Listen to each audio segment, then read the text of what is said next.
Hi hello வர்ஸ் welcome back to channel நமக்கு. So நம்ம ராஜஸ்தான் ரைடில் இன்றைக்கி பார்த்தீங்கன்னா டே 13 ராஜஸ்தானில் லாஸ்ட் டே. டைம் வந்து பார்த்தீங்கன்னா 10 மணி ஆகிடுச்சு. பொறுமையாக கிளம்புறேன், ஏன்னா ட்ரிப்பே முடிச்சா. அதனால் இங்கே வந்து ஒரு 4-5 பிளேஸ் வந்து வச்சுருக்கேன் பார்க்குறதுக்கு. எவ்வளோ பார்க்க முடியும் அவ்வளோ பார்த்துட்டு பார்த்தீங்கன்னா இங்கேருந்து கிளம்புறது தான் பிளான். அடுத்த டேஸ்லாம் பார்த்தீங்கன்னா ஃபுல் அண்ட் ஃபுல் பெங்களூர் லாங்காக ஓட்டுறதுக்கான டேஸ் தான். ஸோ ஃபஸ்ட்டு பார்த்தீங்கன்னா இங்கே லேக் இருக்கா, இப்போ பக்கத்தில் ஸ்டே பண்ண நேரத்தை காமிச்சிருப்பேன். ஸோ லேக்கோட கொஞ்சம் தள்ளி போனால் வந்துட்டு city palace, Udaipur city palace இருக்குது. ஸோ ஃபஸ்ட்டு வந்து அங்கே தான் போகிறேன். இன்னும் ஜாக்கெட்லாம் மாற்றலை, எல்லாம் பேக் பண்ணி ஹோட்டலே வச்சுட்டு நான் போயிட்டு வரேன். நீங்கள் ட்ரெஸ் சேஞ்ச் மட்டும் போட மட்டும் ரூம் தாங்கன்னு சொல்லிட்டு வந்திருக்கேன், அவ்வளோதான். ஸோ ஃபஸ்ட்டு இது வாக்கிங் நாங்கள் போகிறேன், பைக் எடுக்கவே இல்லை, நடந்து போகிறதா. ஒரு எவ்வளோ இருந்துச்சு, ஒரு 500-600 மீட்டர்ஸாக இருந்துச்சு, அவ்வளோதான் இருந்துச்சு. அப்படியே சிட்டி பேலஸ் போகிறோடைய முன்னாடி பார்த்தீங்கன்னா வந்துட்டு ஒரு கடை வந்து பார்த்து நல்லா சிங்கிச்சான்னு பார்த்தீங்கன்னா யானை படம் போட்டதாக ஒரு ஷர்ட் எனக்கு எடுத்திருக்கேன். அப்புறமா தியாவுக்கு பார்த்தீங்கன்னா இந்த மாதிரி ஸ்கர்ட்டு, ஏன்னா எந்த பிளேஸில் போகிறாலுமே தியாவுக்கு பார்த்தா அந்த ட்ரெடிஷ்னல் ட்ரெஸ் ஒன்று வாங்கிட்டு போவேன். ஸோ இந்த வருஷம் பார்த்தீங்கன்னா வந்து ராஜஸ்தான்லேருந்து ட்ரெடிஷ்னல் ட்ரெஸ் அவளுக்கு. இதை நான் எடுக்க பிளானே இல்லை, அவர் மைண்ட் அவுட் பண்ணாரா, சரி ஓகே எடுப்போம் அப்படின்னு பார்த்தீங்கன்னா அதை ஒன்று எடுத்துகிட்டு நடந்தே தான் வந்துட்டேன். ஆக்சுவலாக நீங்களும் ஒரு ட்ரிப் பிளான் பண்ணிட்டீங்கன்னா அந்த லேக் பக்கத்தில் இது பண்ணிங்கன்னா ஆட்டோ எடுக்காதீங்க, ஏன்னா ஆட்டோக்காரங்க கிலோமீட்டர் ஜாஸ்தி அமௌண்ட் கேட்பாங்க. பக்கம் தான், ஜஸ்ட்டு ஒரு 300-400 மீட்டர்ஸ்லேயே வந்து பார்த்தீங்கன்னா வந்துட்டேன். ஸோ ஃபஸ்ட்டு வந்து பார்த்தீங்கன்னா ஒரு கோயில் தான் வந்து வந்திருக்கேன், ஏன்னா இது ஒரு ஃபேமஸ் கோயில் இங்கே உதயபூரில். இப்போ கோயில் வந்தாச்சுங்க, இதுதான் அந்த கோயில். ஸோ இந்த கோயில் பேர் பார்த்தீங்கன்னா ஜெகதீஷ் டெம்பிள். உள்ளே வந்து பார்த்தீங்கன்னா விஷ்ணுவோட ஒரு 10 அடி சிலை இருக்காமா. ஸோ அதான் இந்த கோயிலை ஃபேமஸாக பார்க்குறாங்க. இன்னொன்று ஏன் இந்த கோயிலில் சும்மா வந்து லாஸ்ட்டாக ட்ரிப் முடிக்கும் போது ஒரு கோயில் போயிட்டு போகலாம், ஏன்னா பல சம்பவங்கள் வந்து நடந்து பார்த்தீங்கன்னா முடிஞ்சு நல்லபடியாக ட்ரிப் வந்து முடிச்சிட்டோம். ஸோ அதனால் வந்து பார்த்தீங்கன்னா சாமிக்கு ஒரு நல்ல ஒரு தேங்க்ஸ் சொல்லிவிட்டு நம்ம இங்கேருந்து ஏன்னா அடுத்தும் 2 டேஸ் வந்து ஓட்ட போகிறோம். சம்பவம் இல்லாமல் நல்லபடியாக வந்து பெங்களூர் ரீச் ஆகிறதுக்கு ப்ரே பண்ணலாம் போயிட்டு. ஜெகதீஷ் டெம்பிள்லேருந்து பார்த்தீங்கன்னா ஒரு 50 மீட்டர் தாங்க இருக்கும். அப்படி நடந்து வந்தோன்னா பேலஸ் இருக்குது. ஆக்சுவலாக தெரியவே இல்லை, மரத்துக்குள்ளெல்லாம் பார்த்தீங்கன்னா மறைஞ்சிருக்கு. பேலஸ் உள்ளே போன மாதிரி யோசிச்சுட்டு இருக்கேன். ஆக்சுவலாக ஆனால் டைம் லேட் ஆகிட்டு இருக்கு. ஆல்ரெடி இப்போ வந்து பார்த்தீங்கன்னா 12:45 ஆகிடுச்சு. நைட்டுக்குள்ளே பார்த்தீங்கன்னா குஜராத் வாப்பி அப்படின்ற பிளேஸ் ரீச் ஆகணும். சிட்டி பேலஸ் உதயபூர் உள்ளே போகணுமா வேண்டாம் யோசிச்சுட்டு இருந்தேன், பட் கன்ஃபார்மே பண்ணிட்டாங்க போக வேண்டான்ட்டு. சார் அடல்ட் டிக்கெட் ரேட் பாருங்கன்னா 400 ரூபாங்க ஒரு டிக்கெட்டு. புதுப்படம் ரிலீஸ் ஆனால் அவ்வளோ ரேட் இருக்க தெரியல, செம்ம ரேட்டாக இருக்குது. அப்புறம் கேடுகள்லாம் பார்த்தீங்கன்னா up to 5% 500 டூ கேடுகளும் விட்டுருங்க, அதெல்லாம் நம்ம யூஸ் பண்ண போகிறதில்ல. பட் இருந்தாலும் டிக்கெட் ரேட் 400 ருபீஸ்ன்றது பார்த்தீங்கன்னா ரொம்ப ஓவர். இனி உள்ளே போய் சுற்றி பார்த்து நம்ம வந்து ஸ்பீடாக வரதுக்கு அந்த அமௌண்ட் வேஸ்ட் பண்ண விரும்புவேன். ஸோ இப்படியே பார்த்துங்க நான் சிட்டி பேலஸ். டிக்கெட் ரேட் இவ்வளோ ஹையாக இருக்க ரீசன் பார்த்தீங்கன்னா வந்துட்டு மேபி இது இன்னும் கவர்மெண்ட் அண்டரில் வரல. நம்ம அங்கே பார்த்தோம்னா ஜெய்ப்பூரில் ஆக்சுவலாக வந்து கொஞ்சம் செட்டு பார்த்தீங்கன்னா வந்துட்டு கொஞ்சம் செட் ஆஃப் பேலஸ் அது பிளேஸ்மெண்ட்டும் ரேட் ஜாஸ்தியாக அது காம்போசிட் டிக்கெட்டில் அண்டரில் வராமல் இல்லை. ஸோ அது மாதிரி இதுவும் பார்த்தீங்கன்னா வந்துட்டு கவர்மெண்ட் அண்டரில் இல்லைன்னு தோணுது, அதனால தான் வந்து ரேட் கை.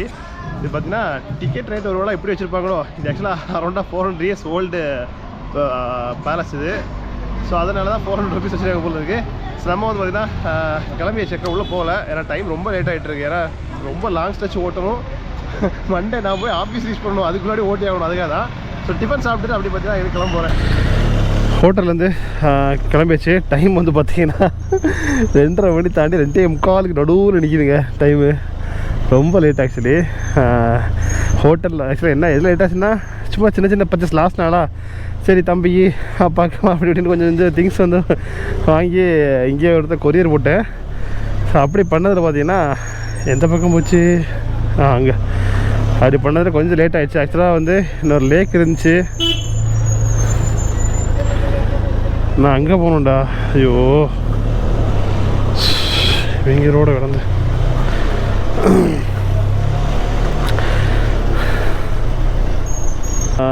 அப்படி பண்ணால் லேட் ஆகிடுச்சு. ஆக்சுவலாக இன்னொரு லேக் போக வேண்டிய இருந்துச்சு.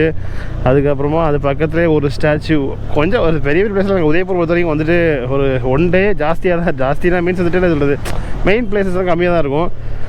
ஸோ அதனால் லாஸ்ட் டெஸ்டினேஷனை வச்சு அப்படியே கொஞ்சம் ரிலாக்ஸாக பார்த்துட்டு போயிடலாம் வந்தது. அந்த லாஸ்ட் 2 பிளேஸ் ஸ்கிப் பண்ணிட்டேன். அப்போ அதை கூட போயிட்டுலாம் தான் யோசித்தேன். பட் இங்கேருந்து நான் போன டெஸ்டினேஷனில் குஜராத் வாப்பி, அதுக்காக குஜராத் டூரான்னு கேட்காதீங்க, அந்த வழியாக போகிறேன் நான். அதுக்கே மேப் போட்டப்போ 10.5 மணி நேரம் 1:11 தான் ரீச்சிங் டைம் காட்டுது. அதாவது எங்கேயும் போக இப்போ டேரெக்டாக கிளம்புனா. ஸோ இப்போ இதுக்கு மேலே நான் பிளேஸ் பார்த்துட்டுன்னா விடிய பைக் ஓட்டணும், அது ரொம்ப பெரிய டாஸ்க் ஆயிருமா. பைக்கு டயர் கண்டிஷனும் பார்க்கணும். ஏன்னா லாங் ஸ்ட்ரெச் மறுபடியும் அடிக்க போகிறேன் இங்கேருந்து பெங்களூர் போகிற வரைக்கும். அதனால் கொஞ்சம் வந்த அளவுக்கு இல்லாமல் கொஞ்சம் பொறுமையாக ஓட்டணும், பொறுமையாக டிஸ்டன்ஸ் கவர் பண்ணணும். அப்போ தான் ஊர் போய் சேர முடியும். அதனால் அதெல்லாம் ஸ்கிப் பண்ணிட்டு டேரெக்டாக வாப்பி மேப் போட்டு வச்சாச்சுங்க. சிட்டியை தாண்டது தான் பெரிய டாஸ்க்காக இருக்குது. ஏன்னா எல்லாமே சின்ன சின்ன தெருவாக இருக்குமா. ரோடே வந்து ஹைவே வந்து ஜாயின் ஆகிடுச்சு. இன்னைக்கு ஃபுல் அண்ட் ஃபுல் பார்த்தீங்கன்னா 2.5 நாளைக்கு ஃபுல்லாக ஹைவே லைஃப் தான். சொல்ல போனால் எனக்கு வந்து ஆக்சுவலாக மும்பை ரூட்டு போகணுன்றது ரொம்ப இது கிடையாது. வந்த ரூட்டே வந்திருக்கலாம். அப்படின்னா வந்து மகாராஷ்டிரா ரூட் சென்டராக வந்தேன். ஸோ அப்படியே வந்திருக்கலாம். பட் நம்ம சுமந்த பேப்பிள் தான் எதுக்கு போகும்போதே கேட்டேன், எதுக்கு இந்த ரூட்டாக போகிறீங்க, மும்பை ரூட்டு தான் ஹைவே நல்லா இருக்கும் ரோடு அப்படி இப்படி ஆச்சு போச்சு கிளப்பி விட்டான். பட் என்னன்னா மேப் வந்து போடும்போது ப்ரிஃபர் பண்ணுற மாதிரி சென்டர் ரூட் தான் காமிச்சது. இன்னொன்று நான் போகும்போது ஃபஸ்ட் டேஸ்ட் அந்த பக்கமாக இருந்துச்சு, ஈஸ்ட் சைடாக இருந்துச்சு. ஸோ அதனால் அப்படி ஃபாலோ பண்ணேன். சரி ரிட்டர்ன் போகும்போது காருக்கு மேப் போட்டால் ப்ரிஃபர்ட் லொக்கேஷன் வந்துட்டு இதுதான் காட்டுது, மும்பை ரூட் தான் காட்டுது. அதே பைக்கிங் போட்டால் வந்து காமிக்கல. ஸோ எனக்கு ஒரே குழப்பம். அந்த பக்கமாக ஹைவே சில ஹைவே பார்த்தீங்கன்னா வந்துட்டு ஒன்லி கார் மட்டும் அலோ பண்ணுவாங்க, பைக் அலோ பண்ண மாட்டேங்களா. ஸோ அந்த மாதிரி போயிட்டு அவசரப்பட்டு காருக்கு மேப் போட்டு போயிட்டு அங்கே போய் மாட்ட வேண்டி இருக்குமா அப்படின்னு சின்ன டவுட் இருந்துச்சு. சரி என்ன ஒன்று, சரி வரும்போது அந்த ரூட் பார்த்துட்டோம். அப்படியே ஒரு சர்க்கிள் ட்ரிப் மாதிரி போகும்போது இந்த ரூட்டாக போயிடலாம் அப்படின்னு தான் வந்து மும்பை ரூட் பிளான் பண்ணது. ஜஸ்ட் பிஃபோர் இப்போ தான் இன்னொரு தோணுச்சுன்னா குஜராத் ரூட்டாக போகிறோமே அழகாக அந்த இதை பார்த்துருக்கலாமே, ஸ்டாச்சு ஆஃப் என்னது யூனிட்டி யூனிட்டி ஆமாம். ஸோ அந்த இதை வந்து நம்ம வந்து பார்த்துருக்கலாம், மிஸ் பண்ணிட்டோம் அப்படின்ட்டு. பட் மேப் போட்டு பார்த்தேன், ஒரு 2 hours எக்ஸ்ட்ரா டைவர்ஷன் போட்டால் வந்து போகிற மாதிரி இருக்குது. பட் போய் வேஸ்ட் ஆக்சுவலி. ஏன்னா நான் ரீச் ஆக போகிறது நைட்டு 10 மணி 12 மணி, ஓகேவா. அந்த டைமில் போயிட்டு நம்ம ஒன்றும் பார்க்க முடியாது, க்ளோசிங்காக இருக்கும். அதனால் மிஸ் பண்ணிட்டேன் அந்த பிளான். ஆக்சுவலி முதல்ல யோசிச்சிருந்தேன், அட்லீஸ்ட் காலைல சீக்கிரம் கிளம்பி போயிட்டு அங்கே வந்து ஈவினிங் நிற்கிற மாதிரி பார்த்துருப்பேன் நான். ஓகே, நெக்ஸ்ட் ஒரு ட்ரிப்பு பார்த்தீங்கன்னா மகாராஷ்டிரா சைடு குஜராத் சைடு போகும்போது வேணால் அதை கவர் பண்ணிக்கலாம். இது என்ன ஊர்னே தெரில. இன்னும் கொஞ்சம் நேரம் குஜராத் வந்து இதில் என்ட்ரு ஆயிடுவேன். வரிசையாக வரையில பெட்ரோல் பங்கும் பெட்ரோல் இல்லை மூடி வச்சுருக்காங்க, என்னென்னே தெரில ஆக்சுவலாக. அது மாதிரி இப்போ கொஞ்சம் ஒரு 10 கிலோமீட்டர் கிட்ட பார்த்தீங்கன்னா வந்துட்டு கொஞ்சம் கர்வ் ரோடாக இருந்துச்சு. ஆக்சிடென்ட்ஸ் ஒன்று போட்டுருந்துச்சு. ஸ்பீடு பிடிக்கிறாங்களா யாரோ திறந்துருக்காங்க. இப்படி தான் அன்னைக்கு போய்ட்டு ஸ்பீடு குள்ளத்தில் மாட்டேன் நான். இது என்னே தெரில, கரெக்டுங்க ஸ்பீடு தான் நிற்கிறாங்க நல்லவே. ஆனால் என்னது இல்லையா, ஸ்பீடு இல்லை. என்னடா வண்டி வச்சுருக்கீங்க இப்படிலாம், டூரு போகிறோம். இதில் வந்து ஆக்சிடென்ட் ஒன்று போட்டிருந்தாங்க. ஆக்சிடென்ட் ஒன்றில் வந்துட்டு சும்மா மட்டும் போடாமல் என்ன பண்ணுறாங்கன்னா, இந்த ரோட்டில் நடந்த ஆக்சிடென்ட் வண்டி எல்லாத்தையும் பொக்கிஷம் மாதிரி சைடில் வந்து 4 பில்லர் மாதிரி போட்டு அது எந்த கண்டிஷனில் நசுங்கி இருக்குதுன்றதை அப்படியே வந்து பார்த்தா எடுத்து சைடில் வச்சுருந்தாங்க. ஒரு 4 வண்டி பார்த்தேன் நான். அதுக்கு 4ஆவது வண்டி பார்க்கும்போது ரியலைஸ் பண்ணேன், ஓ இவங்க அதுக்கு டிஸ்பிளே தான் வச்சுருக்காங்க அப்படின்றது மாதிரி. நெக்ஸ்ட்டு வந்தால் காமிச்சு தரேன் நான். அதாவது எவ்வளோ கொடூரமாக ஆக்சிடென்ட் ஆகுது அப்படின்றத காமிச்சு செகண்ட் கியர்லேயே போங்க, ஸ்லோவாக போங்க அப்படின்ற மென்ஷன் பண்ணுற மாதிரி போட்டிருந்தாங்க. குஜராத் பார்டர் இருந்தாச்சுங்க. ராஜஸ்தான் டு குஜராத் உள்ள என்ட்ரா போகிறேன்.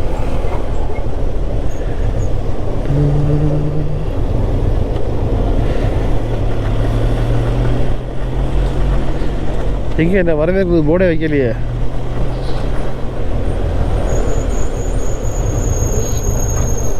வெல்கம் டு குஜராத் காணவே இல்லை. சரி வெல்கம் பண்ணாமலே உள்ளே போவோம்.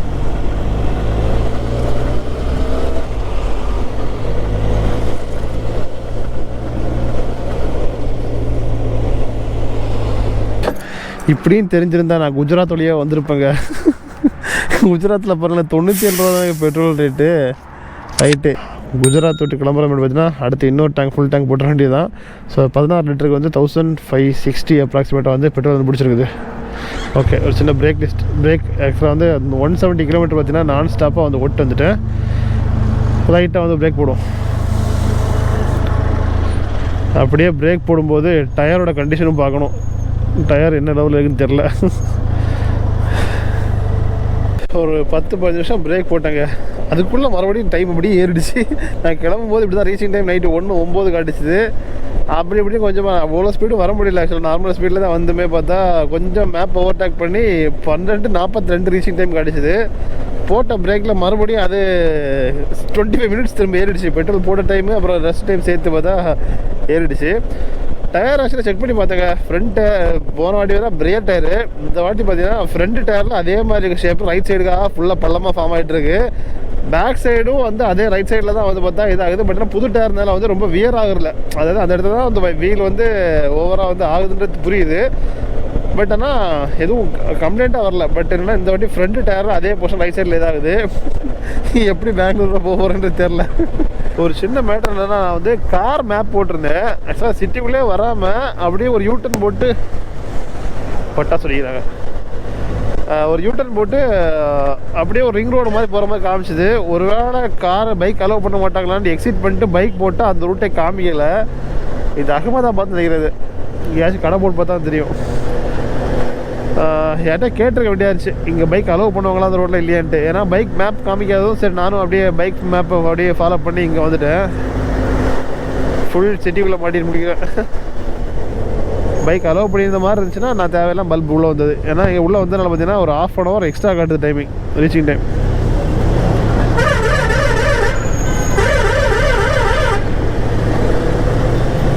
குஜராத்தில் பார்த்தீங்கன்னா சிட்டி என்ன சிட்டின்னு தெரியல, உள்ளே என்றானே. இங்கே வந்து பார்த்தீங்கன்னா இந்த ஃப்ரெண்டை ஸ்கூட்டர் போகுதுல்ல பாருங்களேன், ஒரு கம்பி மாதிரி ஆர்ச் மாதிரி கிட்ட இந்த மாதிரி நிறைய வண்டியில் பார்த்தீங்கன்னா அதை கட்டியாங்க. என்னன்னு தெரில, ஆர்வம் தாங்க முடியாமல் கேட்டு பார்க்கலான்னு முடிவு பண்ணிட்டு போய் கேட்க போகிறேங்க. தெரியுதுங்களா உங்களுக்கு, இந்த மிரட்டு அந்த மிரட்டு ஒரு ஆர்ச் மாதிரி ஒன்று கம்பி மாதிரி வளைச்சி விட்டுருங்க. ஸ்கூட்டர் மட்டும் இல்லை, நான் கியர் பைக்லேயே போட்டுருங்க. பையா 1 minute. அந்த பையா நிப்பாட்டி கேட்டேங்க. ஆக்சுவலாக வந்து அவர் கேமரா பார்த்தோன்னு நிறைய பயப்படுறாங்க. யூடியூப் அவன் தயவு செஞ்சு போட்டுறாதீங்கன்னாரு. அவர் பேச காமிக்கணுன்னாரு. அதனால் அதுவும் நான் ரெக்கார்ட் பண்ணல. அது எதுக்காக அந்த கம்பி போட்டுறாங்கன்னா வந்துட்டு இங்கே வந்து சங்கராந்திக்கு அப்புறம் பார்த்தீங்கன்னா, அதாவது பொங்கல் இடத்துல இப்போ அதுக்கப்புறம் வந்து பார்த்தீங்கன்னா வந்துட்டு ஃபுல்லாக ஐயோ ரோடு டைவர்ஸ் எங்கே போகுது, ஆற்றி ரோடு மாதிரி இங்கே போயிட போகிறேன். 1 minute, நான் ரோடை பார்த்துட்டு வரேன். ஆமாம், அந்த பக்கம் போகணும். நான் பாட்டுக்கு இங்கே போயிட்டுருக்கேன். இல்லை ஸ்ட்ரைட்டாக போய் ரைட் போகலாமே, எல்லாம் ஒன்று தானே. சரி ஓகே, எப்படி எடுத்துருவோம் கனெக்ஷனை யூஸ் பண்ணி.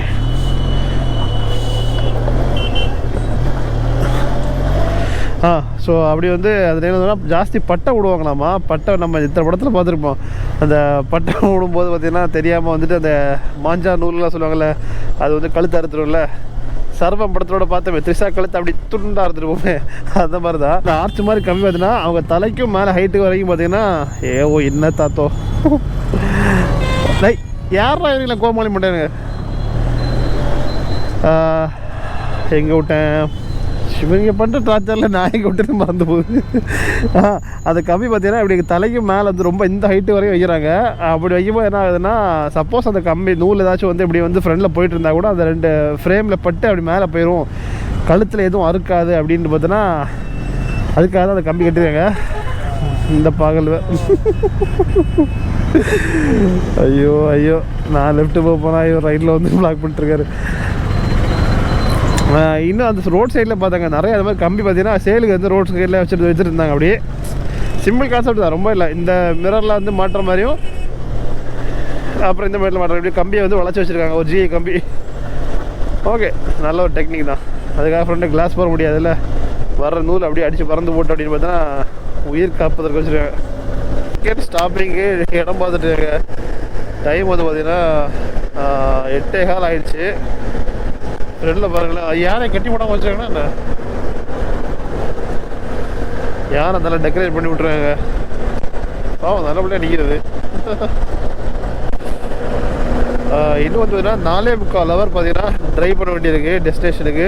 ரீச்சிங் டைம் இப்போ மறுபடியும் 1 o'clock வந்துருச்சு.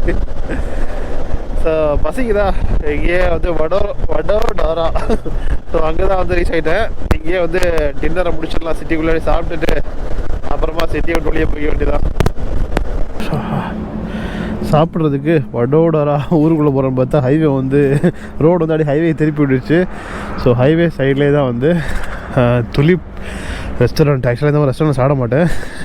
ரேட்டு பார்த்தாங்க நார்மலாக வெளியே சாப்பிட்றது ஒரே ரேட்டு தான் இருந்துச்சு, 10 ரூபா டிஃப்ரென்ஸ் தான் இருந்துச்சா. சரி இதுக்கு மாதிரி கடை இருக்குமான்னு தெரியல, மணி 9 ஆகிடுச்சு.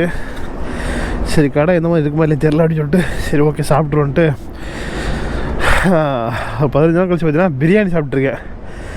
வெஜ்ஜு பிரியாணி தான். இங்கேயுமே நான்வெஜ் கிடைக்காது. நான்வெஜ் நாக்கில் பட்டு கிட்டத்தட்ட ஒரு 13 நாள் ஆச்சுதுங்க. சரி கிளம்பும். குளிர் பார்த்தீங்கன்னா இது வரைக்கும் ரொம்ப இல்லைன்னா மேலே ராஜஸ்தானில் ரொம்ப எக்ஸ்ட்ரீம் குளிரை பார்த்து இது கொஞ்சம் நார்மல் குளிராக தான் இருக்குது. ஏன்னா 10 மணிக்கு இந்த குளிர்ன்றது நார்மல். ஏன்னா அங்கே வந்து 7 மணிக்கு இதை விட ஹெவியாக குளிர் அடிச்சிட்டு இருந்துச்சு பைக் ஓட்டும் போது. பரவாயில்ல. இன்னொன்று இந்த ரோட்டில் ஃபுல்லாக லாரி ஜாஸ்திங்க.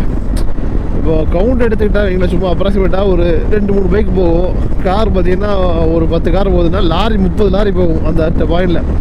அவ்வளோ லாரி போயிட்டுருக்கு ஃபுல்லாக. அதுவும் லாரிலாம் ஸ்லோவாக போகுமா, நம்ம லெஃப்ட் ரைட்டு பூந்து போகிற ரோடு ஆயிடுது. அது மாதிரி ரோடு என்ன தான் ப்ராடாக வந்தாலுமே நிறைய பிரிட்ஜஸ் இருக்குது ரோட்டில். ஒரு 10 கிலோமீட்டர் போகிறோம்னா கண்டிப்பாக ஒரு பிரிட்ஜ் வந்துடும். இந்த மாதிரி பிரிட்ஜ் வரும்போது அப்படியே நேரம் ஆயிரும். நேரம் ஆகும்போது எல்லா வண்டியும் அப்படியே ஸ்லோ டவுன் ஆயிரும் ஃபுல்லாக. அடுத்து திரும்ப மறுபடியும் ரோடு ப்ராட் ஆகும்போது வண்டி ஸ்பீடாக போகும். திரும்ப அடுத்து பிரிட்ஜு அப்படியே தான் விட்டுருக்கு. இப்போ வந்து ரீச்சிங் டைம் பார்த்தீங்கன்னா 1:29 காட்டுது. ஒரு வழியாக பார்த்தீங்கன்னா வந்துட்டு இந்தியன் ஆயில் பெட்ரோல் பங்கில் நம்ம டே 13 வந்து எண்ட் ஆகுது. டைம் பார்த்தீங்கன்னா நைட்டு 12:30 மணி ஆகுதுங்க. இன்னும் ஆக்சுவலாக 1 ஹவர் வந்து வாப்பியை ஓட்ட வேண்டி இருக்குது. பட் இதுக்கு மேலே ஓட்டியிருந்தாலும் ஆக்சுவலாக தூக்கம் வரல. பட் இதுக்கு மேலே போயிட்டு பெட்ரோல் பங்கில் யாரும் டிஸ்டர்ப் பண்ண முடியாதுல்ல. ரீச்சிங் டைம் 1:30 மணி ஆகிடும். அப்போது அவங்களை டிஸ்டர்ப் பண்ணுறது, அப்புறம் நான் டென்ட்டு போட்டு நான் படுக்கும்போதே ஒரு 2 மணி மேலே தாண்டி சொன்னீங்களேன் தூக்கம் கம்மியாக இருக்கும் நாளைக்கு ஓட்டுறதுக்கு. ஸோ அதனால தான் ஒரு 12:30 மணி ஆனோடனே ஸ்டாப் பண்ணிட்டேன். ஃபஸ்ட் ஒரு பெட்ரோல் பங்க் பார்த்தேன், அதுவும் இந்தியன் ஆயில் தான். பட் ஆனால் அது சின்னதாக இருந்துச்சு, ஸ்பேஸ் பத்தாதுன்னு கேட்கவே இல்லை. இது கொஞ்சம் ஸ்பேஸ் பெருசாக இருந்துட்டு போய் கேட்டேன், எங்கே வேணால் போட்டுக்கிட்டாங்களா. சரி ஓகே, இந்த பக்கம் வந்து கொஞ்சம் ஒதுக்குப்புறமா இருந்துச்சு. ஸோ இங்கேயே வந்துட்டு பைக்கை பார்க் பண்ணிட்டு பக்கத்தில் பார்த்தீங்கன்னா டென்ட்டை போட்டாச்சு.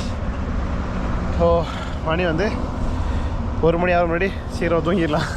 தென் இன்றைக்கான எக்ஸ்பென்ஸ் பார்த்தீங்கன்னா வந்துட்டு என்னோடய பர்சனல் எக்ஸ்பென்ஸ் வேறு இருக்கும் நிறைய. அதாவது ட்ரெஸ்ஸஸ் எடுத்ததுன்ட்டு அது வேறு. அதை விட்டு பார்த்தீங்கன்னா ரூம் வந்து 0 டென்ட்டு போட்டாச்சு. ஸோ ஃபுட்டு வந்து பார்த்திங்கன்னா இன்றைக்கி வந்துட்டு அப்ராக்சிமேட்டாக வந்து பார்த்திங்கன்னா மார்னிங் சாப்பிட்டது எல்லாம் சேர்த்து வர 280 ருபீஸ் ஆச்சுது. அதாவது பிரேக்ஃபாஸ்ட்டு அண்ட் டின்னர் அப்புறமேட்டு டீயை சேர்த்து அவ்வளோ ஆச்சுது. ஸோ அதுக்கப்புறம் வேறு எக்ஸ்பென்ஸ் பார்த்திங்கன்னா வந்துட்டு பெட்ரோல் வந்து பார்த்தீங்கன்னா 1560 நினைக்கிறேன். ஸோ அவ்வளோதான் பெட்ரோல் எக்ஸ்பென்ஸ் ஆச்சுது. ஸோ இப்போ ஆல்மோஸ்ட் டேங்க் வந்து காலி ஆகிடுச்சு. இன்னொரு ரிசர்வ் மட்டும் கிடக்குது. காலில் வந்து இங்கே ஃபில் பண்ணிக்கலாம், அவ்வளோதான். ஸோ அவ்வளோதான் இன்றைக்கி எக்ஸ்பென்ஸ். ஸோ டே 14 பார்த்தீங்கன்னா இங்கேருந்து டெஸ்டினேஷன் பார்த்தீங்கன்னா கோலாப்பூர் வச்சுருக்கேன் நாளைக்கு. பட் அவ்வளோ தூரம் ஓட்ட முடியும் தெரியல, ஏன்னா ரொம்ப ஹவர்ஸ் ஜாஸ்தி வருது. 16 மணி தான் கிட்ட வரும் பார்த்தா. சரி பார்க்கலாம் நாளை எப்படி ஓட்டம் அப்படின்றது. ஸோ இதை எப்படி பிடிச்சினா வந்துட்டு லைக் கமெண்ட் ஷேர் பண்ணுங்கள். நம்ம டே 14 பார்க்கலாம். Baba, see you.